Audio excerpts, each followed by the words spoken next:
तब कर निखरेगा जीवन, तप कर बनते देव महान। तप से मिलता जीवन का सुख, तप से मिलता जीवन दान।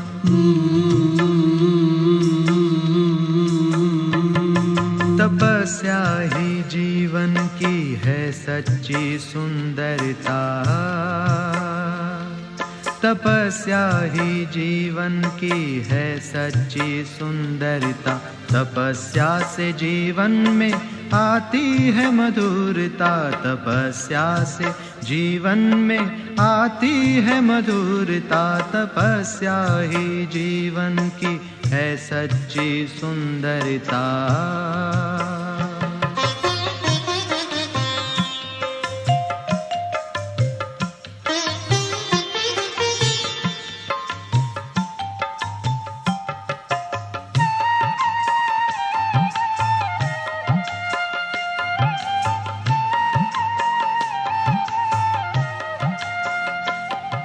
तपस्या सभी के दिलों की दुआ है, तपस्या बिना योग जीवन भी क्या है।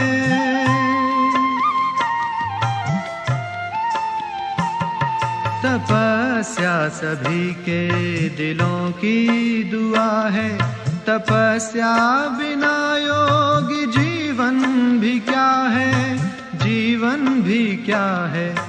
योग साधना से आए दिल में उदारता, योग साधना से आए दिल में उदारता।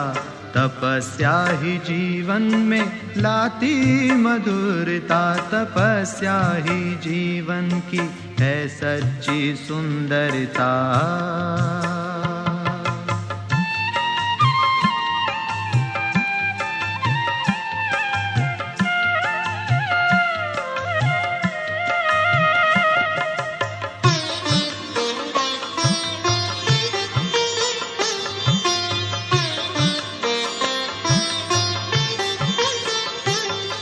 तपस्या ही जीवन को बनाए फरिश्ता, प्रभु से जुटाए हर संबंधों का रिश्ता।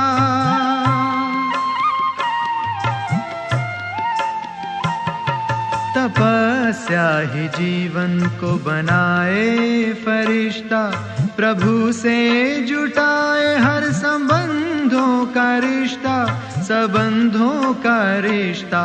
तपस्या से कर्मों में आती है दिव्यता, तपस्या से कर्मों में आती है दिव्यता। तपस्या से जीवन में आती है मधुरता, तपस्या ही जीवन की है सच्ची सुंदरता। तपस्या ही जीवन की है सच्ची सुंदरता, तपस्या ही जीवन की है सच्ची सुंदरता।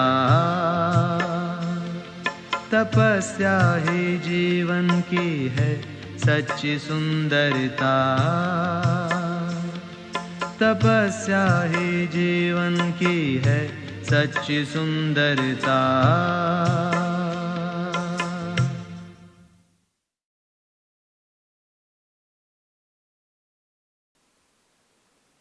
ओम शांति,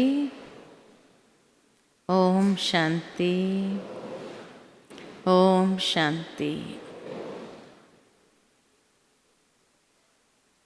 बाबा के आज के मधुर महावाक्य जो हम सभी ने सवेरे सुने, तो उसमें बाबा ने हम बच्चों को अपनी स्थिति, अपनी अवस्था के द्वारा कैसे बाप का शो करना है, उस बात पर विशेष अटेंशन दिलाया। बाबा कहे कि बच्चों की अवस्था ऐसी होनी चाहिए, एक रस, अचल अडोल, हर्षित मुख और मस्त अवस्था होनी चाहिए। परम आदरणीय दादी जानकी जी को बाबा यही कहते थे, मस्त फकीर है, मस्त फकीर। ऐसे ही बाबा के हर एक बच्चे को मस्त फकीर बनना है कि जहाँ हम अपनी अवस्था के द्वारा बाबा का शो सहज कर सके। और जो ऐसे मस्त फकीर होते हैं उसी को तो तपस्वी कहा जाता है। उनको किसी बात की न टेंशन होती है, न चिंता होती है, न और कोई परेशान करने वाली बातें होती है। क्योंकि उनकी स्थिति ऐसी है जो कोई अगर बात आए भी तो क्या हो जाएगी, सहज समाप्त हो जाए। तो ऐसे बच्चे तपस्वी जीवन वाले बाबा को चाहिए। हमें अनेक जन्मों की आदत पड़ी हुई है हलचल में आने की, परेशान होने की, टेंशन लेने की। लेकिन ये हर एक का अनुभव जरूर होगा कि बाबा के बनने के बाद बहुत सारी चीज़ें क्या हो गई है, अभी इफ़ेक्ट नहीं करती है, टेंशन में नहीं लाती है, या हमें परेशान नहीं करती है। तो कुछ अंश तक तो मस्त फकीर बने हैं, यही कहेंगे। तपस्या की जहाँ बात आती है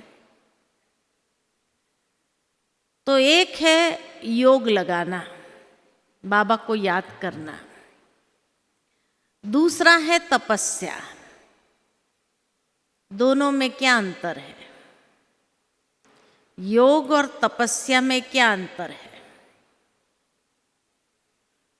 क्या कहेंगे? अंतर है कि नहीं है? है। क्या अंतर है? योग और तपस्या में क्या अंतर है? हाँ? योग माना बाबा से कनेक्शन लगाना, और तपस्या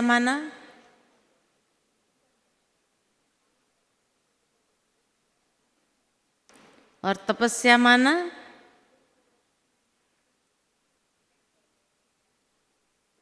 खुद को देखना, खुद का रियलाइजेशन। योग एक सब्जेक्ट है, 4 सब्जेक्ट है: ज्ञान, योग, धारणा और सेवा।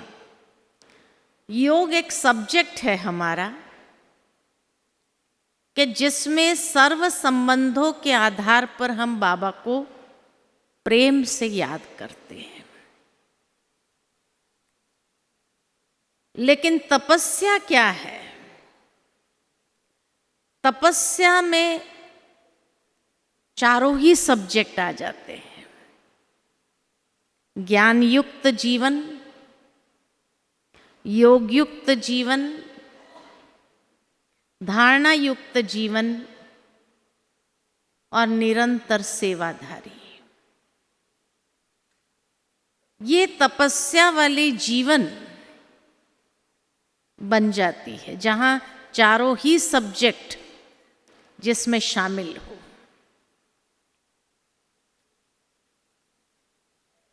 दूसरी बात कि तपस्या का आधार क्या है? तपस्या किसको कहा जाता है? तो तपस्या का आधार है त्याग। बाबा ने कई मुरली में ये बात सुनाई है: त्याग, तपस्या, सेवा। कि सच्ची सेवा तभी होगी जहां त्याग होगा, और वही तपस्या है हमारी। त्याग में भी जो बाबा ने सूक्ष्म त्याग के और हमारा ध्यान खींचा है, स्थूल चीजों का त्याग नहीं करना है, लेकिन हमारा त्याग सूक्ष्म है। वो भी जहां मैं और मेरेपन का त्याग हो, उसको त्याग करना है। ये सबसे सूक्ष्म त्याग है और महान त्याग है, जो व्यक्ति को संपूर्ण परिवर्तन भीतर से करता है और विनम्र बनाता है। तब कहा कि हमारा त्याग साधारण त्याग नहीं है, हमारा त्याग महान त्याग है, क्योंकि जो कोई नहीं कर सकता है उसकी ओर बाबा ने हमारा ध्यान खींचा है कि तुम्हें ये त्याग जरूर करना है, मैंपन और मेरेपन का, जो बड़े बड़े ऋषि मुनि भी नहीं कर पाए। कितनी बार वो भी उस मैंपन के भाव में आ जाते हैं, मैंपन के भान में आकर के अभिमान जागृत हो जाता है उनका।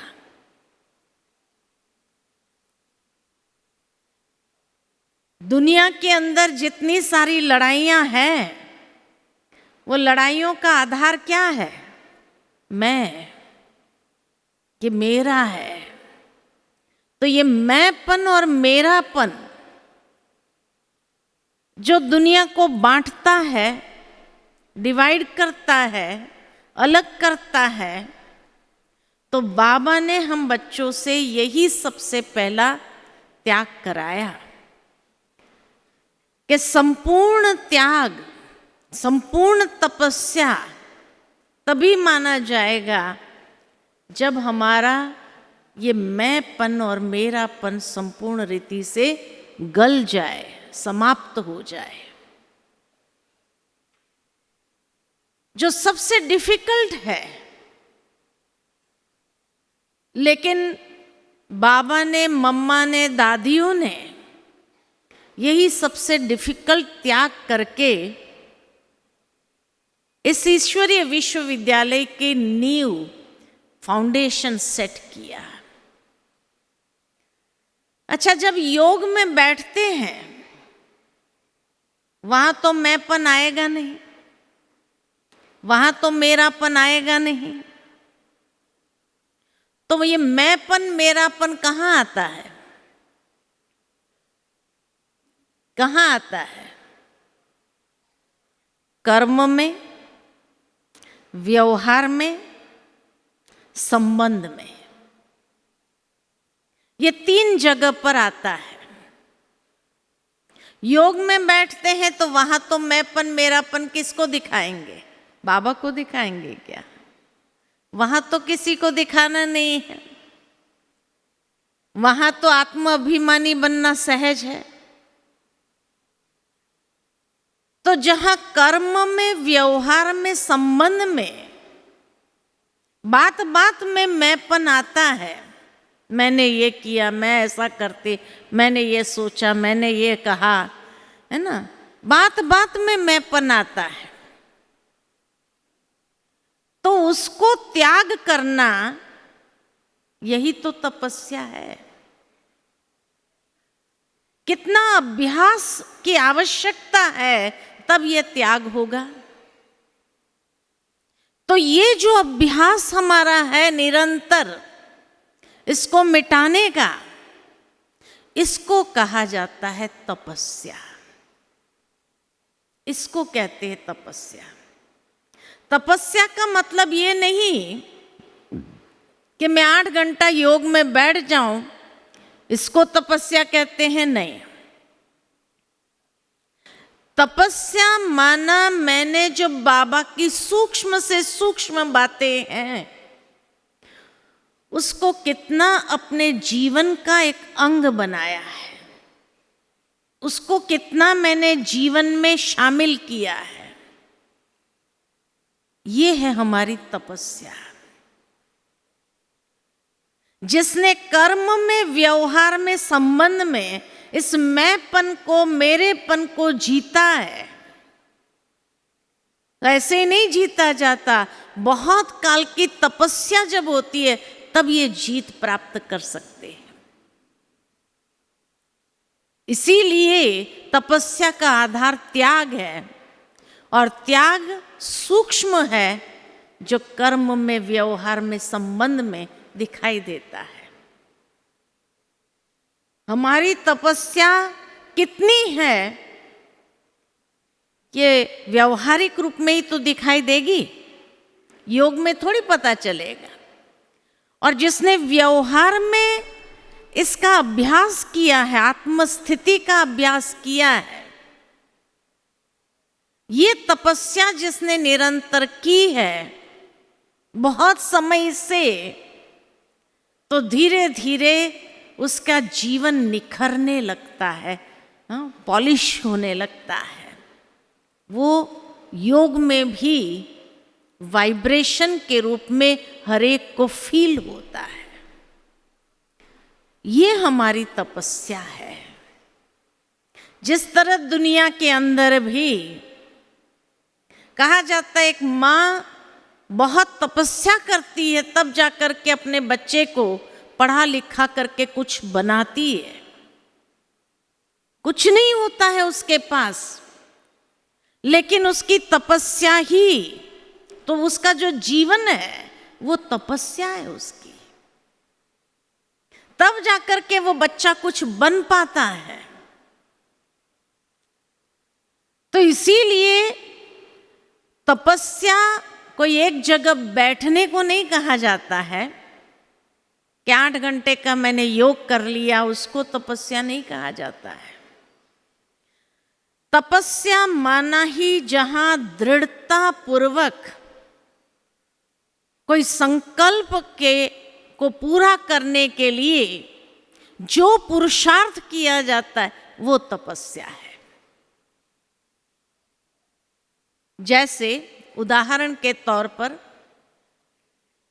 के कहा जाता है कि ध्रुव ने तपस्या की, उसको भगवान का अनुभव करना था, तो उसने क्या किया, जंगल में जाकर के एक टांग पर खड़ा रहा और तपस्या की, है ना। तो ये एक टांग पर खड़ा होना ये उसका संकल्प था, एक दृढ़ संकल्प था। और जहां वो दृढ़ संकल्प होता है वहां कोई सहूलियत नहीं होती है। सहूलियत माना वहां कोई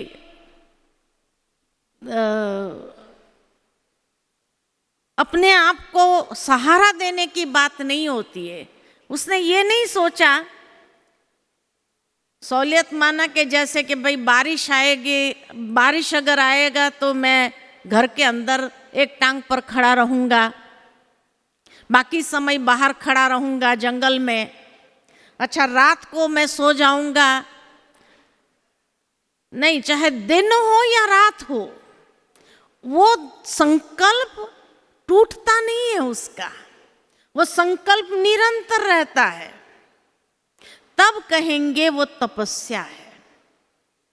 ठीक इसी तरह बाबा ने भी हम बच्चों से तपस्या कराई, अर्थात दृढ़ता संपन्न अभ्यास,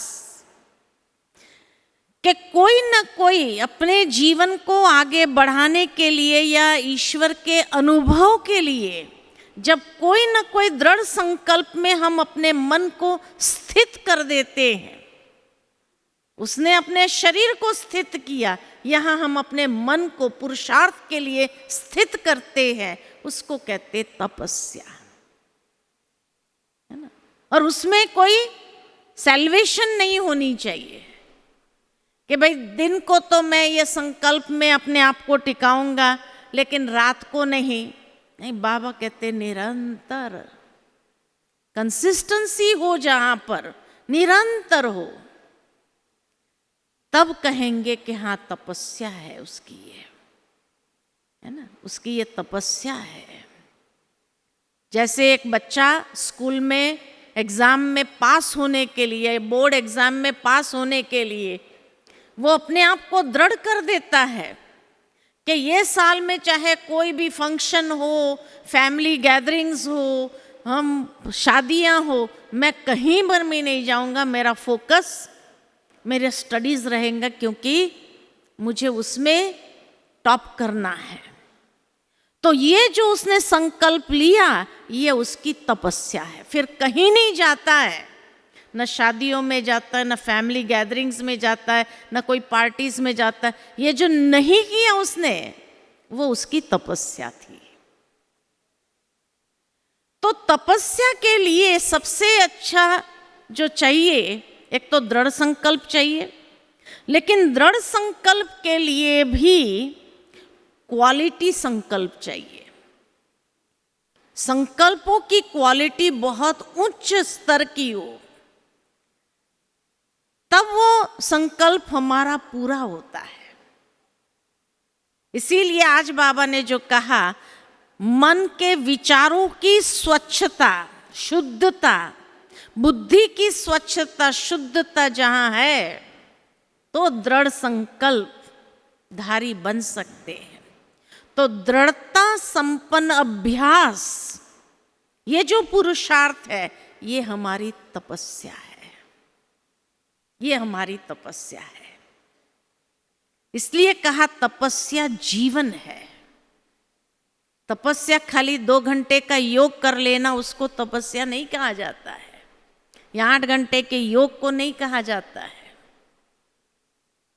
और वो तपस्या में भी क्वालिटेटिव संकल्प हो, क्वालिटी वाला संकल्प हो, शुद्ध, पवित्र, जिसमें कोई प्रकार का स्वार्थ न हो, जिसमें कल्याण की भावना निरंतर प्रवाहित होती हो। ऐसे जो संकल्प है, और उस दृढ़ संकल्प में जब हम अपने मन को स्थित कर लेते हैं, ये हमारी तपस्या मानी जाएगी। इसलिए बाबा कहते हैं तपस्या माना दृढ़ता पूर्वक अभ्यास, पुरुषार्थ, उसमें स्थित होना। दूसरा, तपस्या माना 5 बातों पर जीत पाना। ब्राह्मण जीवन एक तपस्या जीवन है। तो जहां 5 बातों के ऊपर हमारा संपूर्ण विजयी हो, जीत हो, उसको कहते हैं हाँ तपस्या द्वारा हमने जीत प्राप्त कर ली। कौन सी 5 बातों पर जीत पानी है? सबसे पहली बात जो बाबा ने बताई, कर्मेंद्रिय जीत। कर्मेंद्रिय जीत। तो जितना हम पुरुषार्थ अपनी एक एक कर्मेंद्रिय को शीतल करने का करते हैं, जो चलायमान नहीं होती है, भटकती नहीं है, मन, बुद्धि और इंद्रियां, और जैसे उसके ऊपर जीत प्राप्त की, माना तपस्या ने जीत प्राप्त करा दी। तो कर्मेंद्रिय जीत माना इतना अटेंशन रखना। इसलिए कहा बैठे हैं तब तो पता नहीं चलता है कि मेरी कर्मेंद्रिय जीत हुई नहीं हुई, लेकिन आप कर्म में है, वहां पता चलता है कि मेरी आंखें चलायमान है, मेरे कान चलायमान है, कहीं मुझे अपने अधीन तो नहीं कर रहा है, मेरा मुख मुझे अयोग्य शब्द निकालने के लिए मजबूर तो नहीं कर रहा है। कई लोग कहते हैं ना, बस गुस्सा आ गया तो क्या करे, निकल गया, मुख से ये शब्द निकल गया जो अयोग्य था। तो तपस्या माना उसके ऊपर जीत प्राप्त करना। और ये हमारा जीवन है जो हम लगातार निरंतर अटेंशन देकर उस पर जीत पाने का पुरुषार्थ कर रहे हैं। ये हमारी तपस्या है। ये नहीं कि इंद्रियां चलाईमान हो और मैं कहूं कि अच्छा मैं तो 5 घंटा योग किया, आज तपस्या किया मैंने, लेकिन तपस्या से उठने के बाद गुस्सा आ गया, तो तपस्या थोड़ी हुई। तपस्या माना जहां कर्मेंद्रिय के ऊपर संपूर्ण विजयी, हर कर्म संबंध व्यवहार में आते हुए मेरी कर्मेंद्रियां कहीं पर भी मुझे धोखा न दे, तब कहेंगे हाँ मैंने तपस्या से उसके ऊपर विजय प्राप्त किया है, कर्मेंद्रिय जीत बने हैं हम, है ना। तो कर्मेंद्रिय जीत या इंद्रिय जीत। दूसरा किस पर जीत पाना है? माया जीत। माया जीत का मतलब है खाली 5 विकारों पर जीत पाना, उसको नहीं कहा जाता। लेकिन सूक्ष्म से सूक्ष्म जो कमजोरी है, उस कमजोरी को भी यथार्थ रीति से पहचान कर उसके ऊपर भी विजयी होना, उसके ऊपर भी विजयी होना। बाबा ने कई मुरलियों में लास्ट 2-4 संडेज पहले भी मुरली में ये बात कही थी कि बच्चे कोई भी कमजोरी को छोटा नहीं समझना, क्योंकि भले आज वो छोटा है लेकिन समय आने पर वो मैग्नीफाइड हो जाएगा, बड़ा हो जाएगा, और वहीं से माया का आने का द्वार होगा। इसीलिए माया जीत जब हम कहते हैं तो बड़े बड़े विकारों को तो कब से जीत लिया, लेकिन अभी जो बचा है वो सूक्ष्म छोटे छोटी कमजोरियां जो है वही बची हुई है, जिसको कई बार समझते हैं ये तो ठीक हो जाएगा, बाद में ठीक कर लेंगे, हो जाएगा, ऐसे करके जिसको छोड़ा हुआ है तो वो बाद में ठीक होता ही नहीं है, और वही बहुत बड़ा स्वरूप लेकर के माया का आने का द्वार बन जाता है। इसीलिए माया जीत अर्थात ये सूक्ष्म कमजोरी जीत प्राप्त करना, ये पुरुषार्थ जो है ये हमारी तपस्या है, ये हमारी तपस्या है। और ये सब हमें ये छोटे से संगम युग में ही अचीव कर लेना है। तो कितनी मेहनत हमें अपने ऊपर करनी होगी, और ये मेहनत जो है ये हमारी तपस्या है, ये मेहनत हमारी तपस्या है। लेकिन बाबा जैसे कहते हैं मेहनत की रीति से नहीं करो, उसको मोहब्बत से करो, प्यार से करो। अपना लक्ष्य सामने रखो कि मुझे क्या बनना है, जिस कारण से मैं इसके ऊपर जीत प्राप्त करने का पुरुषार्थ कर रही हूँ। तो वो सामने रहने से ये मेहनत कुछ भी नहीं लगेगी, और जो करेंगे मोहब्बत से करेंगे, प्रेम से करेंगे। तो हमारी तपस्या कष्टदायक नहीं है। हमारी तपस्या प्रेम से जब करते हैं और जीत प्राप्त करते हैं तो वो बहुत सुखद अनुभव कराने वाली हो जाती है ना। तो कर्मेंद्रिय जीत, माया जीत। तीसरा है संस्कार जीत। तो बाबा ने कहा है पुराने संस्कारों को जीतना है। कैसे जीतना है? कैसे जीतना है? कोई जबरदस्ती नहीं करना है अपने ऊपर, लेकिन संस्कारों को जीतने के लिए हमारे जो आदि संस्कार है सतयुग के दिव्य संस्कार, उस दिव्य संस्कार को जागृत करो। जितना उसको जागृत करेंगे तो पुराने संस्कारों को प्रयोग होने का चांस ही नहीं मिलेगा, तो धीरे धीरे धीरे धीरे वो समाप्त हो जाएंगे, है ना। इसलिए बाबा कहते दैवी संस्कारों को कर्म में, व्यवहार में, संबंध में प्रवाहित करना शुरू करो, अटेंशन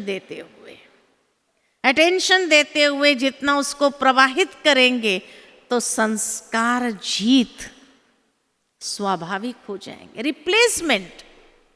रिप्लेसमेंट करना है, नहीं तो आप निकालने का प्रयत्न करेंगे, भाई ये संस्कार नहीं होना चाहिए करके निकालने का प्रयत्न करके देखो, नहीं होता है। आज देखो, मान लो कि ये कमरे में अंधेरा है और कोई आकर कहे अंधेरे को निकालो, अंधेरे को निकाला नहीं जाता है, क्योंकि अंधेरे का सोर्स नहीं है, लेकिन प्रकाश का सोर्स है। प्रकाश जलाओ तो अंधेरा दूर। ठीक इसी तरह हमारे अंदर जो पुराने संस्कार है, जो कमजोरियां हैं, उस कमजोरी को निकालने का प्रयास करो, वो निकलेगा नहीं, निकलता नहीं है, क्योंकि अंधेरा है और उसका स्रोत नहीं है।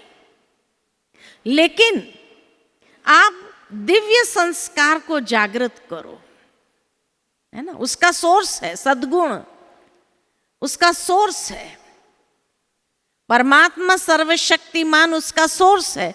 तो उस सोर्स को, उस लाइट को आने दो, वो संस्कारों को आप धारण करने लगो, तो ये पुराने संस्कार कहाँ जाएंगे, वो कहाँ चले जाते हैं पता ही नहीं चलता है ना।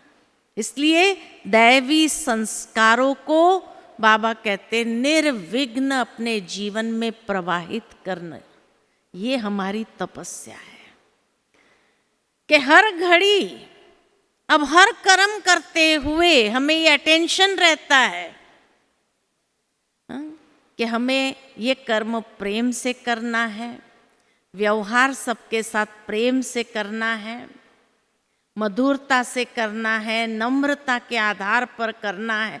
तो ये अटेंशन रखते हुए एक एक सद्गुणों को हम जब अपने कर्म में, व्यवहार में प्रवाहित करते हैं, ये संस्कार को प्रवाहित होने देते हैं कि मेरे ओरिजिनल संस्कार है, उसकी जागृति, तब ये पुराने संस्कार काम नहीं करते, वो ढीले हो जाते हैं, समाप्त हो जाते हैं। रिप्लेस करना है तो कर्मेंद्रिय जीत, माया जीत, संस्कार जीत। चौथा प्रकृति जीत। प्रकृति जीत माना खाली बाह्य प्रकृति की बात नहीं है, या प्रकृति के 5 तत्वों की खाली बात नहीं है, लेकिन एक है आंतरिक प्रकृति और एक है बाह्य प्रकृति। बाह्य प्रकृति के ऊपर भी आंतरिक प्रकृति का बहुत प्रभाव पड़ता है, बहुत प्रभाव पड़ता है। अगर आंतरिक प्रकृति, जो आज बाबा ने कहा कि अब आपका मन और बुद्धि जितना शुद्ध और स्वच्छ होगा, तो जितनी आंतरिक प्रकृति हमारी श्रेष्ठ होगी, स्वच्छ होगी, शुद्ध होगी, उतना ही उसके वाइब्रेशन का प्रभाव बाह्य प्रकृति के ऊपर पड़ता है, और वो प्रकृति भी आपकी दासी बन जाती है, सुनती है आपकी बात को। कई बार अपने जीवन में अनुभव किया होगा, बड़े निस्वार्थ भाव से आप कोई सेवा में जा रहे हैं, तो सेवा माना विश्व कल्याण या दूसरों का कल्याण करना, उसमें मेरा कोई अपना स्वार्थ नहीं है। और उसी समय अगर मौसम ऐसा होता है और आप बाबा को जैसे याद करते हैं कि बाबा बारिश थम जानी चाहिए, रुक जानी चाहिए, बारिश नहीं आनी चाहिए, जब तक हम ये सेवा करके आते तो बारिश नहीं होती है ना, आने के बाद फिर बारिश होती है। ऐसा भी आपने अनुभव किया है कि आपका कार्यक्रम में कहीं पर भी एक बूंद भी बारिश नहीं आती है, घिरा हुआ जरूर रहेगा, आप आ जाने के बाद एकदम टूट पड़ता है। आप प्रकृति को जो कहेंगे वो सुनेंगी, है ना। अभी 2 दिन पहले इतनी बारिश थी चारों तरफ भारत के अंदर, तो जहां हम सेवा में गए थे नागपुर के साइड में, बहुत 2 बजे से लेकर के खूब थंडर स्टॉर्म और उसको लेकर के इतनी बारिश 2 बजे से शुरू हुई। 7 बजे प्रोग्राम है ना, 7 बजे प्रोग्राम था। तो जब अमृत वेले बैठे बाबा के पास, तो बाबा को मैंने यही कहा कि बाबा ये बारिश इतनी तेज है, पता नहीं रुकने का तो नाम नहीं ले रही है, लोग बेचारे आना चाहते हैं लेकिन आ नहीं पाएंगे, है ना। 2000 लोग 2 दिन तो आए लगातार। तो मैंने कहा कि आज भी वो लोग आना तो चाहेंगे लेकिन कैसे आएंगे। तो जैसे ही अमृत वेले बाबा को ये बात कही, तो बाबा जैसे मुस्कुराते हुए मेरे को कह रहा है, अरे बच्ची तू प्रकृति को कह के तो देख। तो मेरे को भी आया कि बात तो सही है, मैं बाबा को कैसे कहूँ कि बाबा आप प्रकृति को शांत करो, क्या हम प्रकृतिपति मास्टर प्रकृतिपति है। तो जैसे ही अंदर से ये बोलना शुरू किया कि हे प्रकृति शांत हो जाओ, शांत हो जाओ, शांत हो जाओ, 15 मिनट जैसे उसको जैसे शांति का वाइब्रेशन दिया, ठीक 6:45 बजे बारिश रुक गई, शांत हो गई। ये अनुभव अभी लेटेस्ट का कि प्रकृति सुनती है। और 6:45 बजे हमने तो सोचा था कि आज बारिश का दिन है, 100-200 मुश्किल से आएंगे शायद, वातावरण ऐसा है तो। लेकिन आप मानेंगे नहीं, 800 लोग पहुंच गए, 800 लोग। तो महसूस हुआ कि मास्टर प्रकृति जीत बनो आप, तो वो आत्माएं भी क्या करेगी, पहुंच जाएंगी।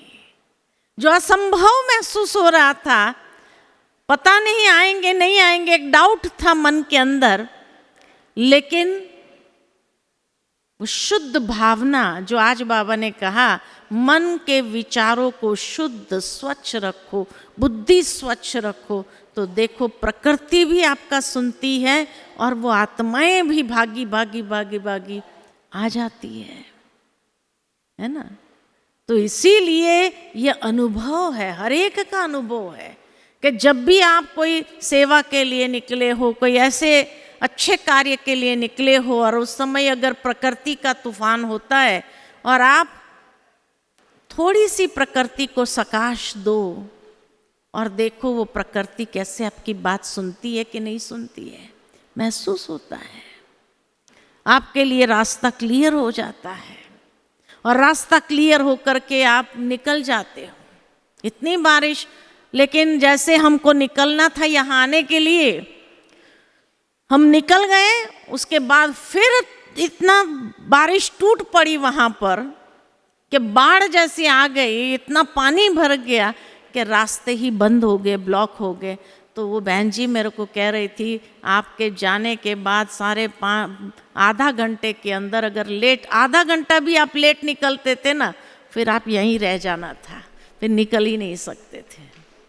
मैंने कहा कैसे रह जाना था, इतनी आत्माओं आवाहन कर रही थी, हमारा आह्वान हो रहा था ना, तो कैसे रह जाते थे बोलो।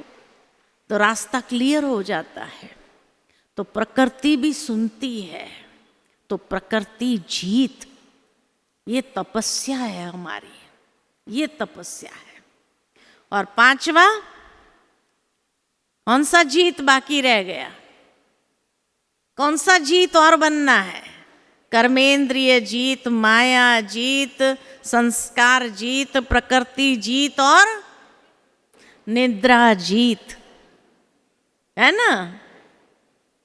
कल 2 बजे से योग किया था ना, योग किया था ना 2 बजे कि नहीं किया?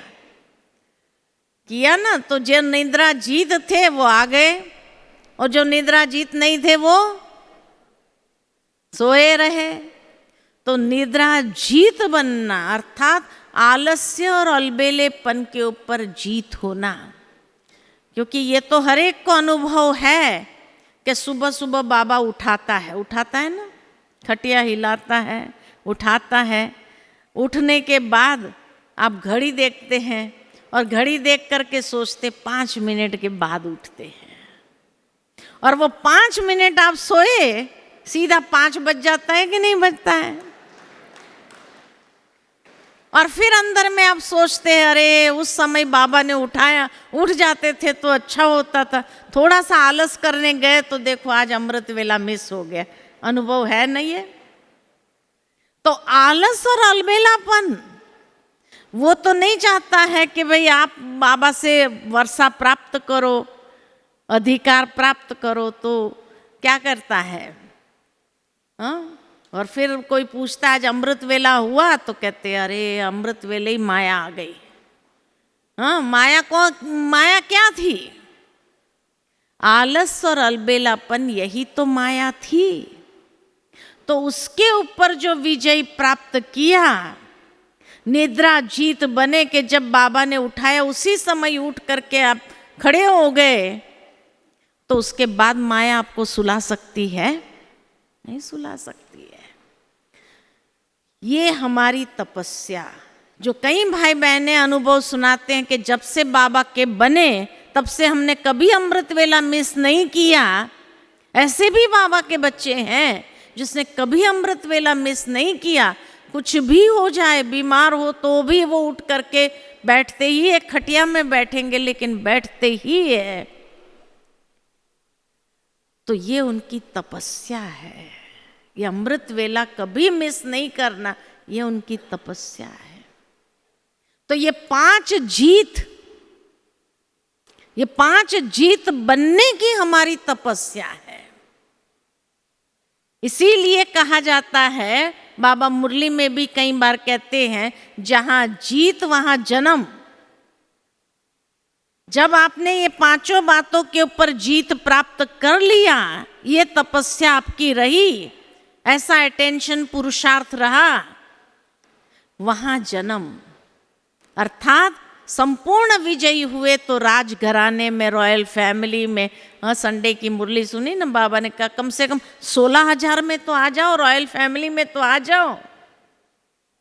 तो जहां जीत वहां जन्म। अगर जीत नहीं है संपूर्ण, मानो 50% जीत है तो प्रजा में चले जाएंगे, 25% जीत है तो दास दासी के उसमें चले जाएंगे। तो जैसी तपस्या वैसा ही हमारा प्राप्ति कहेंगे, वैसी हमारी प्राप्ति होगी। इसीलिए जितना हमने जीत पाया है, जैसी हमारी जीत हुई, ये तपस्या जैसी हमारी है, वैसा ही हमारा जन्म भविष्य में होगा। ठीक है ना? इसको कहते तपस्या। तीसरा तपस्या माना एकाग्रता पूर्ण अभ्यास। कोई बात को आप संपूर्ण एकाग्रता के साथ अभ्यास करने लग जाओ, है ना? नहीं तो मन देखो कितनी व्यर्थ बातों में भटकता है। लेकिन मन को समर्थ संकल्प देना। समर्थ संकल्प कहाँ से मिलेंगे? मुरली से मिलेंगे, चिंतन से मिलेंगे। बाबा के ज्ञान का मनन चिंतन करो, उससे प्राप्त होंगे। तो जितना मन को समर्थ संकल्प में लगाओ, उतनी एकाग्रता आपकी बनने लगेगी। व्यर्थ में जितना भटकता है उतना दिशाहीन हो जाता है, और दिशाहीन होने के कारण ऐसा भटकाव जब होता है तो उस भटकाव के कारण व्यर्थ विचार बहुत परेशान कर देता है। मन कहाँ कहाँ भटकता है? मन एक तो व्यर्थ में भटकता है, दूसरा इच्छाओं में भटकता है, ये चाहिए वो चाहिए, ऐसा चाहिए वैसा चाहिए, और तीसरा संबंधों में भटकता है। कोई ना कोई मित्र संबंधी याद आते रहते। योग में बैठेंगे तभी भी या तो कोई व्यक्ति याद आएंगे, मित्र संबंधी याद आएंगे, जिसके लिए अभी थोड़े दिन पहले की मुरली में बाबा ने कहा कि मित्र संबंधी जहां याद आए वहां नष्टो मोहा नहीं बन सकते हैं आप, उस संपूर्ण स्थिति का अनुभव नहीं कर सकते हैं। तो इसीलिए इच्छाओं में भटकता है, ये चाहिए वो चाहिए, ऐसा चाहिए वैसा चाहिए। तो संडे की मुरली में बाबा ने ये भी बताया कि बच्चे आपको इच्छा जागृत करने की भी जरूरत नहीं है, ये चाहिए वो चाहिए, क्योंकि अपने आप साधन जो है आपके लिए ही बने हुए हैं। पहले यज्ञ में भी कहाँ इतने साधन थे, और आज है ना, आज सब कुछ है। तो साधन तो बाबा का आपके लिए ही बने हुए हैं। ये 100 साल के अंदर जब से संगम युग शुरू हुआ तब से लेकर के साधनों की भी कितनी इन्वेंशन होती गई, एक के बाद एक साधन बनते गए बनते गए बनते गए। तो साधन तो है ही आप लोगों के लिए, लेकिन साधनों की अधीनता नहीं होनी चाहिए। मालिक बन करके उस साधन को प्रयोग करो, मेरेपन के भाव से नहीं, अधीनता ना हो, गुलामी ना हो। जैसे मोबाइल है तो साधन आपके लिए सहज हो गया है ना, कि कहाँ भी जाते हैं तो भी आप किसी को भी इन्फॉर्म कर सकते कि भाई इस वक्त मैं यहाँ पर हूँ, यहाँ नहीं हूँ, ये जगह पर हूँ, ये बता सकते हैं। तो साधन है जो आपको सहूलियत दे रहा है, कंफर्ट दे रहा है, लेकिन ये साधनों की गुलामी नहीं होनी चाहिए कि हर जगह पर, मानो आप क्लास में बैठे हैं तो वहां भी बजता रहे, आप खुद भी परेशान होते रहो, दूसरे भी परेशान हो जाए आपके आसपास बैठे हुए, उसको कहते गुलामी। अरे इस साधन का मुख कब बंद करना, ये हमारे हाथ में होना चाहिए। हम जब चाहे उसका मुख बंद करें, ये नहीं कि ये मुझे डिस्टर्ब करता रहे, है ना, ये नहीं कि ये मुझे डिस्टर्ब करता रहे, मैं परेशान हो जाऊं, तो उस समय साइलेंस कर दो उसको। ये आपके हाथ में, तो मालिक बन के उसका प्रयोग करो, गुलाम नहीं बनो, गुलाम नहीं बनो, अधीनता नहीं चाहिए, नहीं तो वो आपका जीना हराम कर देगा। इसलिए बाबा ने कहा साधन अच्छी चीज है, लेकिन साधन आपकी साधना को भंग करने वाले नहीं होने चाहिए। साधना हमारी समाप्त हो जाए, हमारी तपस्या भंग हो जाए, ऐसे ये साधन हमें डिस्टर्ब नहीं करने चाहिए। हमारा मालिकपना उसके ऊपर जरूर हो। तो एकाग्रतापूर्ण अभ्यास माना व्यर्थ को समर्थ में परिवर्तन करना है। इच्छाओं को क्या करना है, इच्छा मात्रम अविद्या, सब कुछ बाबा का दिया हुआ ही है। जितनी हमारी पात्रता है उतना तो बाबा ने हमें दिया ही है, और जो पात्रता नहीं होगा वो नहीं मिला है। लेकिन पात्रता आप बढ़ाएंगे तो अपने आप वो भी आ जाएगा। जैसे कोई बच्चा होता है, बच्चा है, आप जानते हैं उसकी समझ कितनी है, उसकी पात्रता कितनी है, उसी हिसाब से उसको चीजें देंगे या नहीं देंगे। जैसे जैसे उसकी योग्यता पात्रता बढ़ती जाएंगी, वैसे उसको जो आवश्यकता है वो भी देंगे। बचपन में अगर वो जिद करे कि नहीं मुझे आप स्कूटी दे दो, तो आप कहेंगे नहीं साइकिल चलाओ, तो उसको साइकिल तक की पात्रता है तो उसको साइकिल देते हैं। फिर जैसे ही वो थोड़ा बड़ा हो गया, योग्य हो गया, स्कूटी चलाने के हिसाब से हो गया, तो आप उसको स्कूटर भी दिला देंगे, और पात्रता आ जाती है तो कार भी दिला देंगे। लेकिन पात्रता तो हो, अगर पात्रता नहीं है और वो उसके पहले ही उसको मिल जाए तो कितना नुकसान करेगा, आपको परेशानी में डाल देगा। तो इसी तरह बाबा भी हम बच्चों की पात्रता के हिसाब से हमें देता ही है। ये बाबा की पालना है और बाबा अंत तक हमारी पालना करता है, लेकिन पात्रता तो बढ़ाओ। तो इच्छा करते रहो और इच्छा करते हुए बस योगी न लगे, वो इच्छा में ही मन भटकता रहे, ऐसा नहीं। हमारी पात्रता जितनी होंगी बाबा उतना देगा ही हमें। ये बाबा की पालना परवरिश हमें अंत तक मिलेगी ही मिलेगी। और तीसरा, सर्व संबंध बाबा से जोड़ो। जब बाबा से सर्व संबंध जुड़ेगा और बाबा के तरफ बुद्धि योग जाएगा तो दुनिया से सहज नष्ट मुहा हो जाएंगे। तो इसीलिए कहा, मन जो ये 3 चीजों में भटकता है उसको वहां से खींच लो।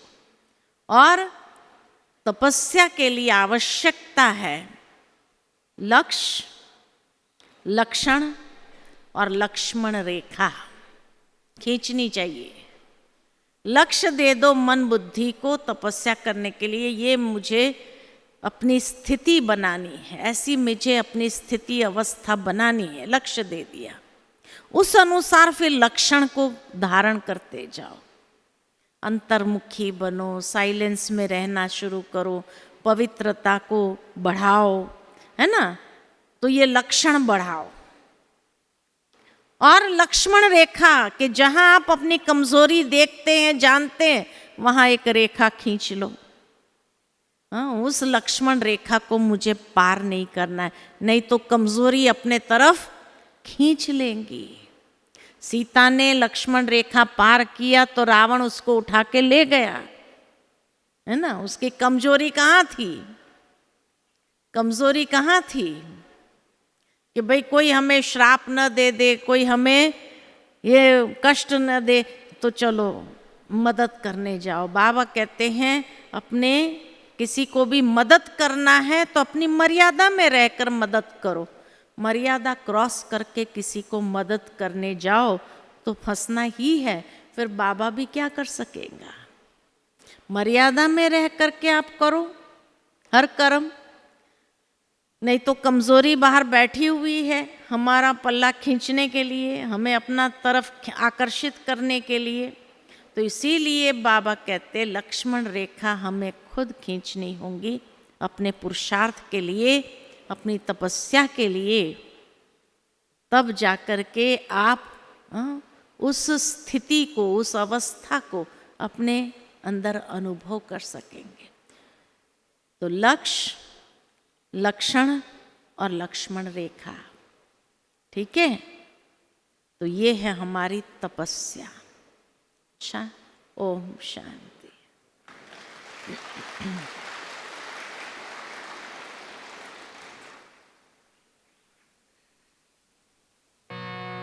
करके तपस्या बाबा तुम सा बदलें ये